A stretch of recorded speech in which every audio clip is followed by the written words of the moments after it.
ठीक है, तो शेयरिंग बोलूं या ओवरलैपिंग बोलूं, ये वैलेंस बॉन्ड थ्योरी का पहला स्टेटमेंट है कि बॉन्ड तभी बनेंगे जब दो अलग अलग ऑर्बिटल क्या करेंगे, ओवरलैपिंग करेंगे। ऑर्बिटल तो हम लोग ऐसे बनाते हैं, बट एक्चुअल में तुमको मैंने स्ट्रक्चर ऑफ एटम में बताया हुआ है कि अलग अलग ऑर्बिटल का शेप साइज अलग होगा। एस ऑर्बिटल है तो स्फेरिकल शेप का होगा, राइट है। दो हाइड्रोजन के एटम जब आपस में आएंगे तो दो एस ऑर्बिटल ऐसे दिखेंगे। इस हाइड्रोजन और इस हाइड्रोजन के पास एक एक इलेक्ट्रॉन है। ये दोनों को अगर बॉन्ड बनाना होगा तो ये अपने क्या कर लेंगे, इलेक्ट्रॉन की शेयरिंग कर लेंगे, which is also known as क्या, ओवरलैपिंग। तो जैसे ही ये ओवरलैपिंग होगा, ये दोनों इलेक्ट्रॉन इसमें भी काउंट होंगे और इसमें भी। इस वजह से इस हाइड्रोजन का भी डुप्लेट कंप्लीट हो जाता है और इसका भी, और इसी वजह से इनके बीच में क्या बन जाएगा, कोवलेंट बॉन्ड बनेगा। क्लियर है सबको यहाँ तक? ठीक है। अब देखो ओवरलैपिंग हुई किसमें, ये भी एस ऑर्बिटल था और ये भी एस ऑर्बिटल है, राइट है। तो ऐसी ओवरलैपिंग को मैं क्या बोलूंगा, एस एस ओवरलैपिंग बोलूंगा। क्लियर हुआ? इसको एस एस ओवरलैपिंग क्यों बोल रहा हूं मैं, दोनों एस ऑर्बिटल थे।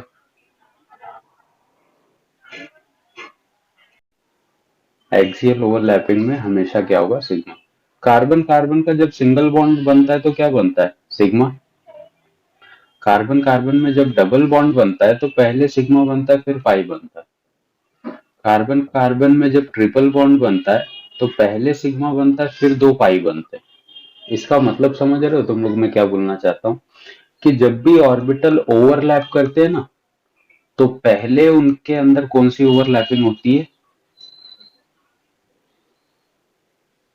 एक्सियल ओवरलैपिंग होती है। इसी वजह से सिग्मा बॉन्ड बनता है। मतलब तुम किसको कैसे भी ओवरलैप करवा लो, उसका जो पहला बॉन्ड बनेगा वो हमेशा क्या होगा, एक्सियल होगा। एक्सियल होने के बाद वो पैरेलल ओवरलैपिंग करेगा, और जब पैरेलल ओवरलैपिंग होगी तब क्या बनेगा, पाई बॉन्ड। ठीक है। सिग्मा और पाई में स्ट्रॉन्ग कौन है, सिग्मा। क्यों स्ट्रॉन्ग है समझा, क्योंकि एक्सिस पे ओवरलैप करता है, और axial overlapping are always stronger than parallel. समझा? तो इन चीजों को रिलेट करके याद रखा करो कि सिग्मा बॉन्ड बन रहा है मतलब एक्सियल ओवरलैपिंग हो रही है। ठीक है। और एक्सियल ओवरलैपिंग जो होगी वो पैरेलल के कंपेयर में स्ट्रांग होती है, इसी के पाई बॉन्ड जल्दी ब्रेक होता है और सिग्मा बॉन्ड लेट ब्रेक होता है। समझा सबको? चलो, ये वाला पॉइंट दिख रहा है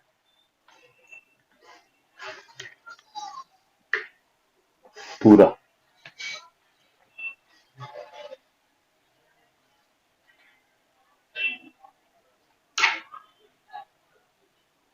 टाइप्स ऑफ ओवरलैपिंग, पहले एक्सियल। हाँ, इसको या तो तुम एक्सियल ओवरलैपिंग बोल सकते हो, नहीं दिखाया था, बिल्कुल नहीं दिखाया था आपकी कैसा, एक्सियल और हेड ऑन ओवरलैपिंग। तुमने इसके पहले लेक्चर में वैलेंस बॉन्ड थ्योरी में ये सारे कॉन्सेप्ट लिखे थे, मैं उन्हीं सारे कॉन्सेप्ट को समझा रहा हूँ। ठीक है, लास्ट लेक्चर में हुआ था ना। तो ये तुम्हारा पहला ओवरलैपिंग है जिसको मैं एसएस ओवरलैपिंग भी बोलूंगा। लिख लो इसको, फिर आगे चलते हैं। एस और पी ऑर्बिटल की जो ओवरलैपिंग होगी उसको मैं बोलूंगा एसपी ओवरलैपिंग। देखो, जैसे अगर मैं बोलूं कि मेरे को हाइड्रोजन और फ्लोरीन की बॉन्डिंग 3D में ड्रॉ करनी है, तो हाइड्रोजन का कॉन्फ़िगरेशन 1s1, फ्लोरीन का कितना होता है 1s1, 1s2, 2s2, 2p5, right है ना? ठीक है। बोलो।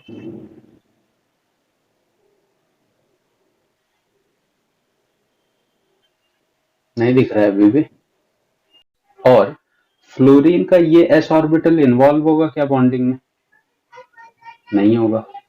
ये वाला इन्वॉल्व होगा क्या, नहीं होगा। पी में इसके पास 5 इलेक्ट्रॉन है, 1 2 3 4 5, पी एक्स, पी वाई और पी जेड। तो बॉन्डिंग कौन करेगा? पी एक्स और पी वाई को जरूरत है क्या बॉन्डिंग करने की? नहीं। मतलब बॉन्डिंग में इन्वॉल्व कौन होगा? खाली पी जेड। अब अगर मान लो इसको मैं ऐसे बना भी लूं, पी ऑर्बिटल, जैसा कि तुम लोग को आता है,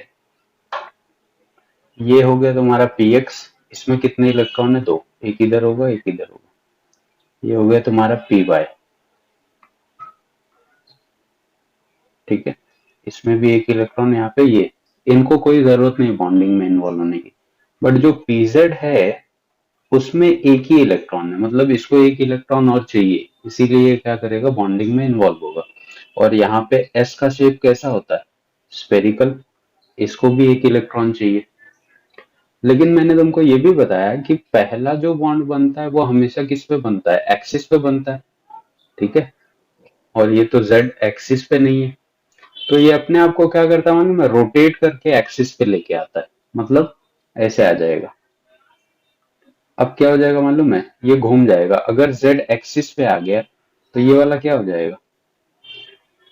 एक्स, और ये वाला क्या हो जाएगा? वाई, ठीक है। तो इनको तो जरूरत नहीं थी, जरूरत किसको थी? इस जेड को, एक इलेक्ट्रॉन की, और इस वाले एस को। तो अब दोनों अपने आप को एक्सिस पे लाएंगे और ऐसे करके क्या कर लेंगे? ओवरलैप कर लेंगे, और यहीं पे वो दो इलेक्ट्रॉन होंगे, ठीक है। जिसकी वजह से किसमें बॉन्डिंग हो रही है? ये हाइड्रोजन का था और ये किसका था? फ्लोरीन। और यहीं से तुम्हारा एच एफ मॉलिक्यूल बन जाएगा। कौन सा बॉन्ड बना है यहाँ पे? सिग्मा या पाई? सिग्मा बॉन्ड, ठीक है। अब देखो ओवरलैपिंग किसके किसके बीच में हुई? एक 1s और दूसरा 2p के बीच में, ठीक है। समझा यहां तक सबको? डाउट है किसी को?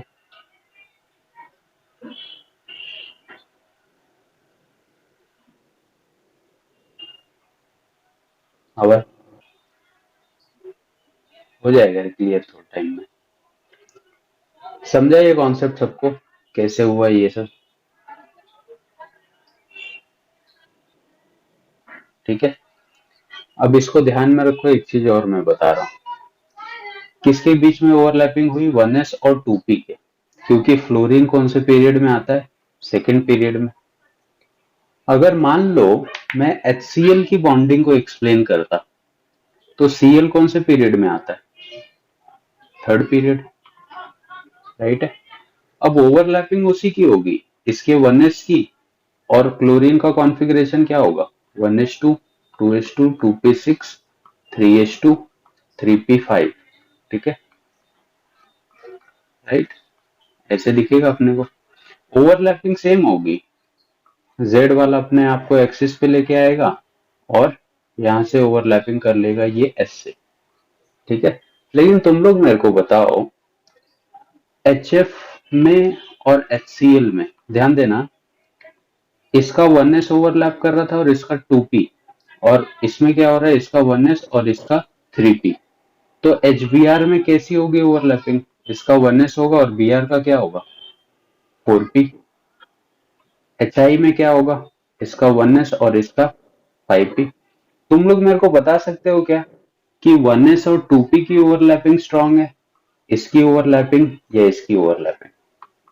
किसकी ओवरलैपिंग ज्यादा स्ट्रांग होगी? 1s और 2p की, ठीक है। क्योंकि जैसे जैसे साइज बढ़ेगा एटम का, वैसे वैसे ये लोब्स का साइज भी क्या होगा? बड़ा हो जाएगा, राइट है। और साइज अगर बड़ा होगा इनका, तो इनके बीच की बॉन्ड लेंथ क्या हो जाएगी? बढ़ती जाएगी। और बड़े बॉन्ड जिनकी जिनकी लेंथ ज्यादा होती है वो जल्दी ब्रेक हो जाते हैं, मालूम है ना। अगर मैं तुमको बोलूं ये बॉन्ड, ये बॉन्ड और ये बॉन्ड, कौन जल्दी ब्रेक होगा? थर्ड वाला। इसका मतलब ये एच एफ का था, 1s और 2p की ओवरलैपिंग से बना हुआ, क्योंकि साइज छोटा होगा ना 2p का। तो छोटे बॉन्ड बनाएंगे ये लोग। वन तो सारे सिग्मा ही रहे हैं, लेकिन ये 1s और 3p से बन रहा है, ये 1s और 4p से बन रहा है, और आयोडीन वाला 1s और 5p से बन रहा है। तो सबसे ज्यादा वीक कौन हुआ इसमें? आयोडीन वाला। समझा? ओवरलैपिंग कौन स्ट्रांग होगी? अब देखो, मैं बोलूं 1s, या 1s की ओवरलैपिंग स्ट्रांग है, या 1s और 2p की, क्या बोलोगे? इसकी बॉन्ड ज्यादा स्ट्रांग कंपेयरिंग टू इसकी। समझा मैं क्या समझा रहा था? तो HF, HCl, HBr और HI में बॉन्ड लेंथ किसकी ज्यादा होगी? बॉन्ड की लेंथ HI की। और इसी में अगर मैं बोलूं बॉन्ड एनर्जी किसकी ज्यादा है, तब क्या बोलोगे? किस बॉन्ड को तोड़ने के लिए ज्यादा एनर्जी लगेगी?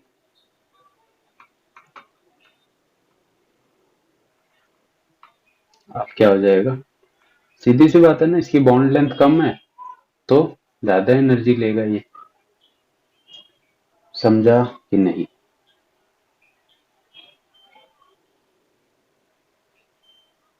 पक्का?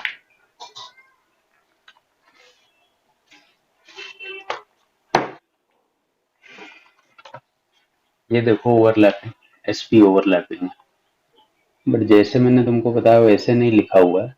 चाहिए तो तुम वैसे लिख लो, और जो इसमें से इम्पोर्टेंट लग रहा है, ठीक है, लिख लो इसको, या तो जैसे मैंने तुमको समझाया था वैसे भी लिख सकते हो।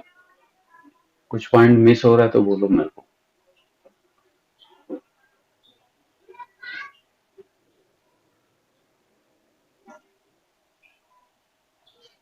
चश्मा लगा ही नहीं लग रहा है तो।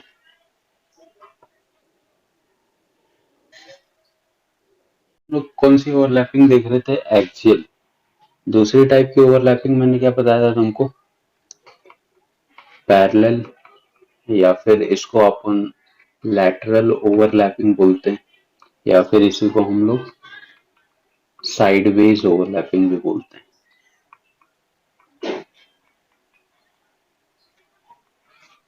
ठीक है, ध्यान से देखना।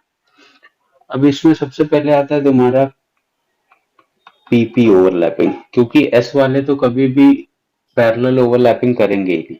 कौन आता है, कौन कर सकते हैं? पी वाले पैरेलल ओवरलैपिंग करते हैं। जैसे अगर मैं तुमको बोल दूं कि ऑक्सीजन का मॉलिक्यूल है, ठीक है, इनके बीच में कौन सी ओवरलैपिंग हो रही है, तो अपने को क्लियर है ना, दो ऑक्सीजन है तो इसका भी एटॉमिक नंबर 8, इसका भी क्या आ जाएगा? 1s2, 2s2, 2p, क्या? और 1s2, 2s2, 2p। क्या लगता है ये दोनों बॉन्ड बनाएंगे क्या आपस में? नहीं बनाएंगे, वैसे भी इनर मोस्ट ऑर्बिट है, ये दोनों भी नहीं बनाएंगे। बॉन्डिंग में पार्टिसिपेट कौन करेगा? ये पी वाला, जिसके पास 1, 2, 3, 4 है। ये पी वाला, जिसके पास भी कितने? 1, 2, 3 और 4। ठीक है, अब देखो, अगर इस ऑक्सीजन का मैं पी ऑर्बिटल बनाऊं ऐसे, ठीक है, तो इसमें px आएगा,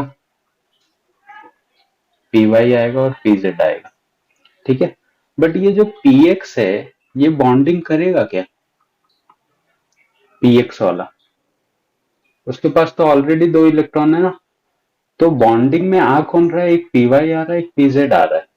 तो px वाले को सीधी सी बात है, वो घूम के ऊपर चला जाएगा, क्योंकि उसको बॉन्ड बनाना नहीं है। तो मान लो अगर ये px है, और एक्सिस पे हम लोग ले लेते py को, और इसको ले लेते pz को, तो जो दूसरा वाला ऑक्सीजन है, इसका भी यही सिस्टम होगा। इसका भी px, py, pz ऐसे ही दिखेगा, क्योंकि बॉन्डिंग में कौन पार्टिसिपेट कर रहा है? y और z। तो इन लोग देखो कैसे बॉन्डिंग करते हैं। ठीक है, इसका कौन सा ऑर्बिट बॉन्ड नहीं बना रहा था? px वाला।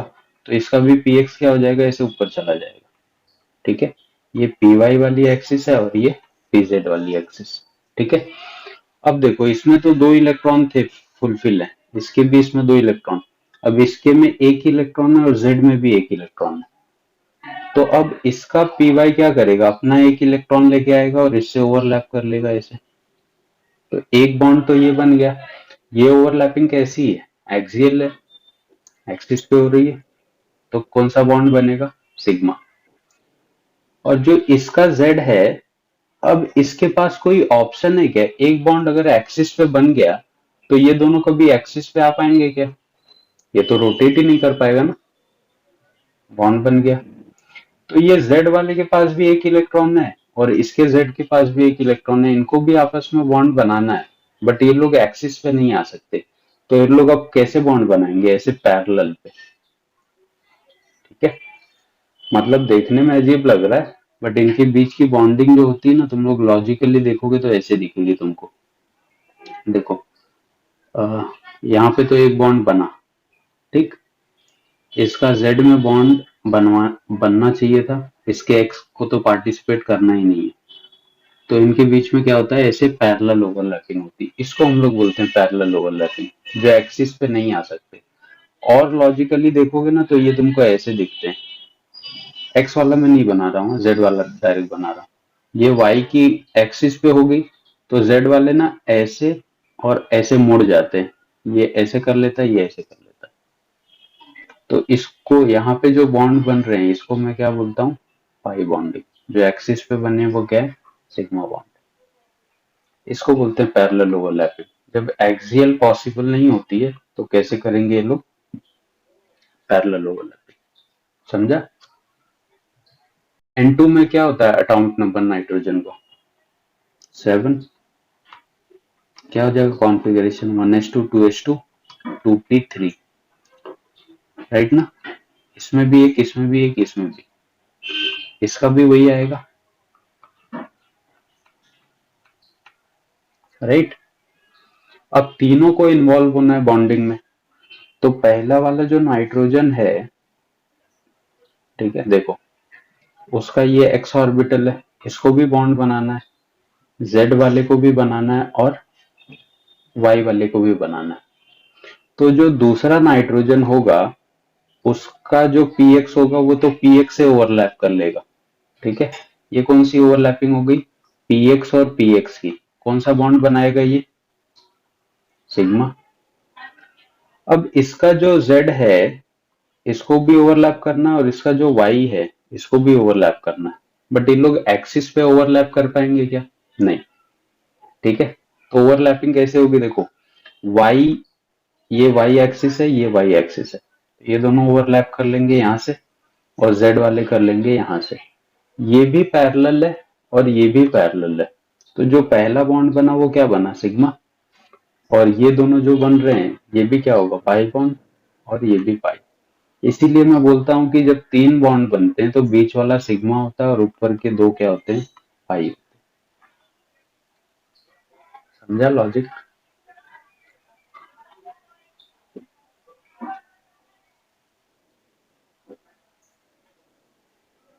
बोलना।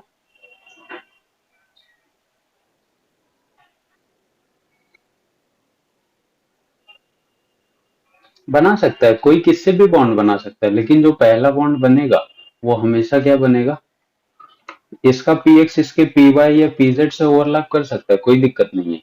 लेकिन जो पहला वाला बॉन्ड बनेगा वो हमेशा सिग्मा बनेगा, और अगर एक सिग्मा बन गया तो बाकी कोई किससे भी ओवरलैप करे वो हमेशा क्या बनाएंगे, पाई। ठीक है,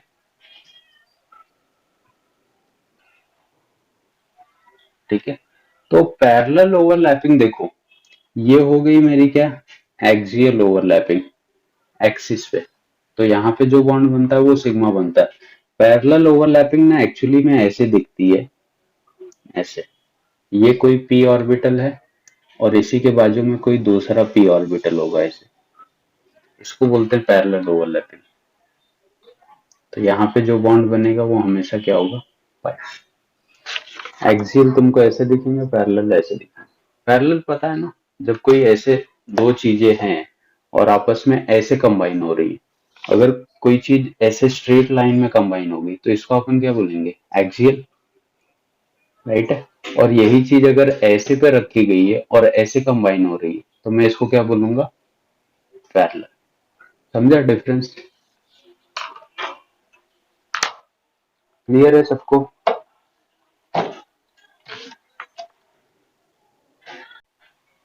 नीचे एग्जांपल भी है, पहले इनको ऐसे लिख लो।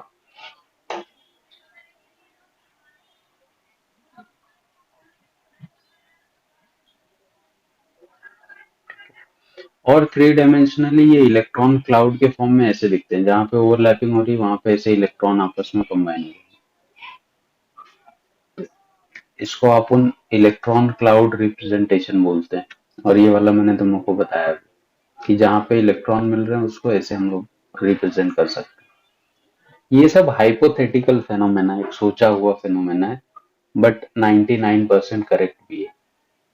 ठीक है, ऐसा होता है मॉलिक्यूल्स में, लेकिन किसी ने घुस के नहीं देखा है कि ऐसा हो रहा है कि नहीं। ऊपर O2 का ओवरलैपिंग, नीचे N2 का, जैसे मैंने तुमको बोर्ड पे समझाया था। इसमें देखो px इन्वॉल्व हो रहा है एक्सिस पे, फिर py pz क्या कर रहा है, लेटरल ओवरलैपिंग कर रहा है। तो तुम ऊपर से भी दिखाओगे नीचे से भी, बट पाई बॉन्ड एक ही जगह शो करने का। ये एक सिग्मा बन रहा है और दो पाई बन रहे हैं इसमें। बताया था ना नाइट्रोजन वाले मॉलिक्यूल में, जब मैं बोर्ड पे बता रहा था।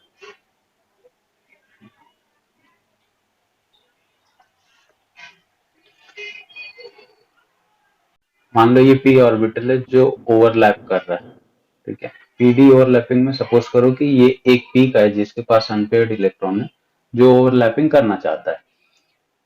डी में हमको पता है 5 ऑर्बिटल होते हैं, एक का नाम होता है d x y, d y z, d z x. जब मैं डी एक्स वाई को बनाता हूं तो तुमने नोटिस किया था, अगर तुम लोग को याद होगा, तो एक्सिस तो 3 होती है, कौन सी, एक्स वाई और z. But d x y axis पे नहीं बनते, ये जस्ट इनके बीच में बनेगा। एक्स वाई है ना, तो एक इसके बीच में ऐसे बन जाएगा, दूसरा इसके बीच में।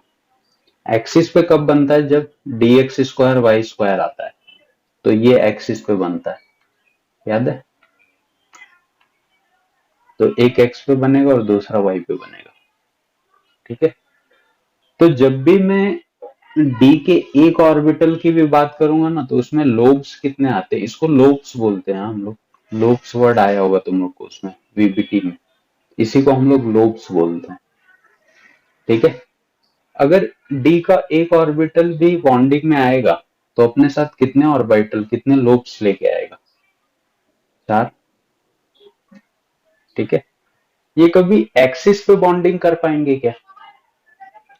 ये भी नॉन एक्सियल है और ये भी नॉन एक्सियल है, तो इनके बीच की बहुत ज्यादा बॉन्डिंग होगी तो ऐसे होगी। देखो, ये पी का है और डी का आएगा तो बहुत ज्यादा, ये इससे ओवरलैप कर लेगा, ये इससे ओवरलैप कर लेगा।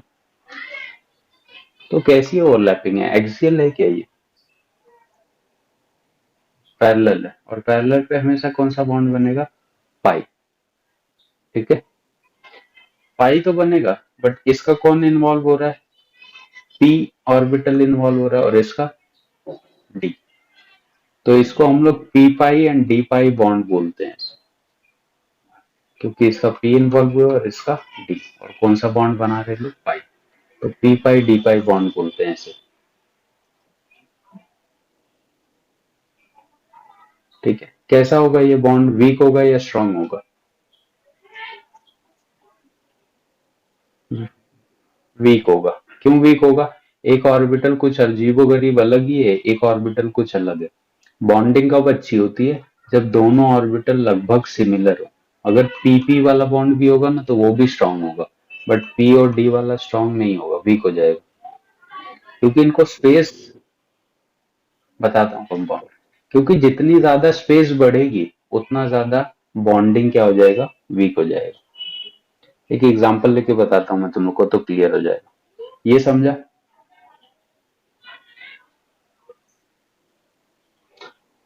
ठीक है, अब मान लो मैं तुमको बोलूं कि SO3 को मेरे को बॉन्डिंग दिखानी है। सल्फर का एटॉमिक नंबर कितना होता है, 16। इसका कॉन्फ़िगरेशन लिखो, ये चीज बहुत ध्यान से देखो। हाँ, क्या हो जाएगा configuration, 1s2, 2s2, 2p6, 3s2, 3p4, खत्म हो गया। लेकिन जैसे ही थर्ड ऑर्बिट आता है इसमें कौन आ जाता है, डी भी आ जाता है, इसके पास एक भी इलेक्ट्रॉन नहीं, राइट। थर्ड ऑर्बिट में डी भी आता है ना। तो ये तीनों बॉन्डिंग में पार्टिसिपेट करेंगे क्या, नहीं, क्योंकि ये इनर मोस्ट ऑर्बिट है। अगर मैं इसके ग्राउंड स्टेट की बात करूं तो इसके पास दो इलेक्ट्रॉन है, इसके पास एक, दो, तीन, चार इलेक्ट्रॉन है, और डी के पास ऑर्बिटल तो 5 है, बट इसमें इलेक्ट्रॉन एक भी नहीं है, राइट। अब देखो, जैसे ही इसको थोड़ी सी एनर्जी मिलेगी, ये अपने फर्स्ट एक्साइटेड स्टेट में जाएगा। जैसे ही थोड़ी सी एनर्जी मिलेगी ना, ये वाला पी ऑर्बिटल का इलेक्ट्रॉन इसमें चला जाएगा, राइट। तो ये तीनों भी क्या हो गए, एक, दो, तीन, और पहला इलेक्ट्रॉन आ गया इसमें। और थोड़ी एनर्जी दोगे तो ये अपने सेकेंड एक्साइटेड स्टेट में जाएगा। तो और कौन सा इलेक्ट्रॉन पेयर्ड है, एस वाला, तो ये मूव कर जाएगा बाजू वाले में। यहां तक क्लियर हुआ। एक्साइटेड स्टेट भी अलग अलग होती है, फर्स्ट, सेकेंड, थर्ड, फोर्थ, ऐसे चलती है। अब सल्फर कितने बॉन्ड बना सकता है टोटल,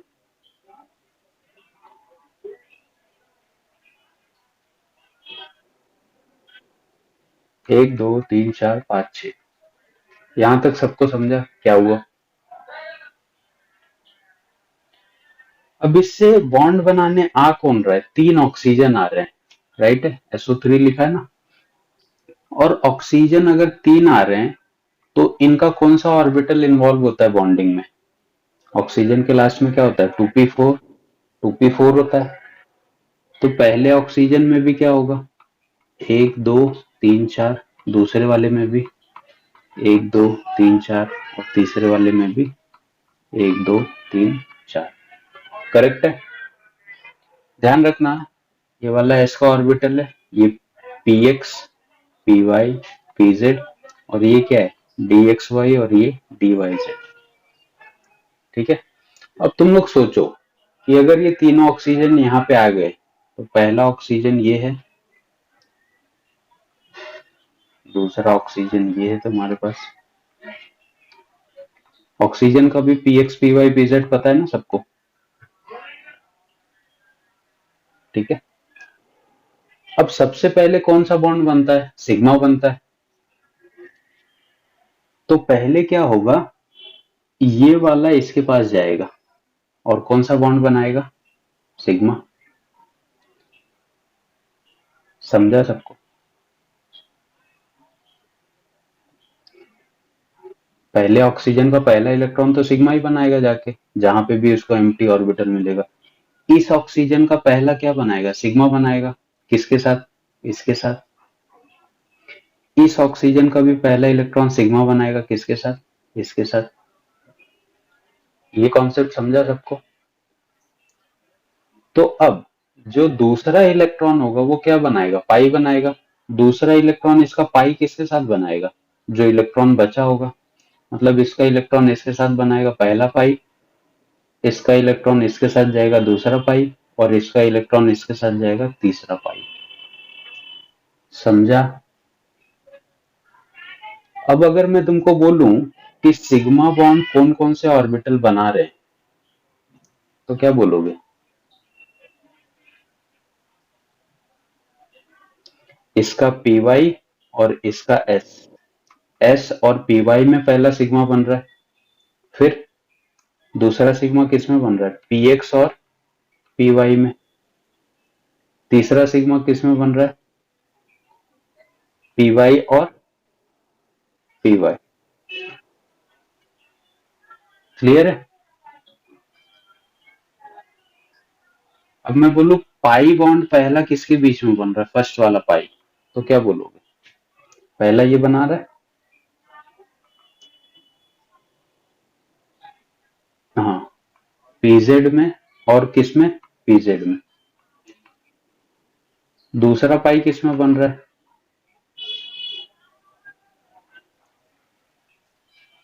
ये भी बना रहा है ना, ये बना रहा है भाई, ये तो सिग्मा है ना, ये बना रहा है ना दूसरा पाई, और तीसरा पाई ये बना रहा है, दूसरा पीजेड और डीएक्स वाई में बन रहा है। तीसरा पाई किस में बन रहा है?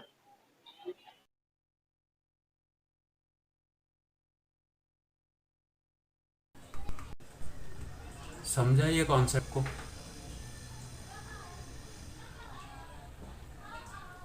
कैसे हुई बॉन्डिंग, क्यों हो रहा है अपने साथ ऐसा, बोलो।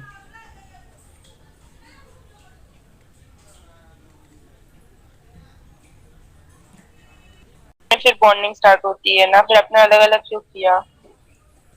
तो जब ये ऑक्सीजन का पहला पहला वाला ऑक्सीजन आएगा, अपने पास कितने ऑक्सीजन थे? 3 ऑक्सीजन थे ना। तो जो पहला वाला ऑक्सीजन आएगा वो तो पहले सिग्मा बनाएगा, और उसके बाद अगर इसके पास कुछ बचा तो पाई बनाएगा। तो तीनों ऑक्सीजन जब पहले आएंगे तो सबसे पहले ये सिग्मा बॉन्ड ही बनाएंगे ना। तो पहला सिग्मा इससे बन जाएगा, दूसरा इससे बन जाएगा और तीसरा इससे बन जाएगा। बाकी जो 3 बचे हुए हैं वो बचे हुए इलेक्ट्रॉन से पाई बॉन्ड बनाएंगे। तो इसके लिए क्या बचा था? ये बचा था, इसके लिए ये बचा था, इसके लिए ये बचा था। तो इसके वजह से ये 3 पाई बना रहे। समझा? सर थोड़ा जूम आउट की।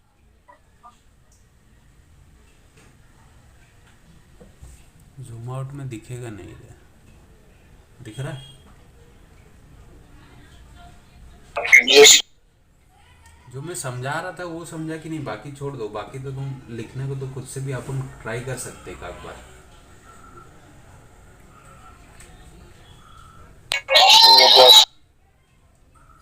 समझा ना? हाँ सर। हेलो सर, आप क्या समझा रहे थे इससे? ले भाई, क्या समझा रहा था? मतलब सिग्मा पाई कैसे बन रहा है वो समझा रहा था मैं। अच्छा हाँ सर समझा। ठीक है, इसको तुम और डिटेल में लिखना चाहोगे तो ये भी लिख सकते हो कि सिग्मा में ये जो एस ऑर्बिटल है ये कौन से शेल का है? 3s का है ना, दिख रहा है ना? एस जो ऑर्बिटल है ये 3s का है। तो तुम इसको ऐसे भी लिख सकते थे, 3s और py किसका है? ऑक्सीजन का 2py है, px 2p ऐसे। d किसका है? 3 का है। ऐसे नंबर भी हम लोग लिख सकते हैं इसके आगे।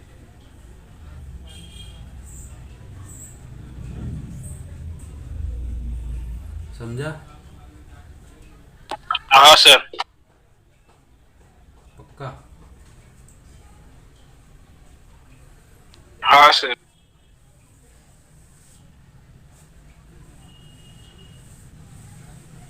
मतलब ओवरऑल SO3 में कितने सिग्मा बॉन्ड बने और कितने पाई बने, क्या बोलोगे तुम लोग?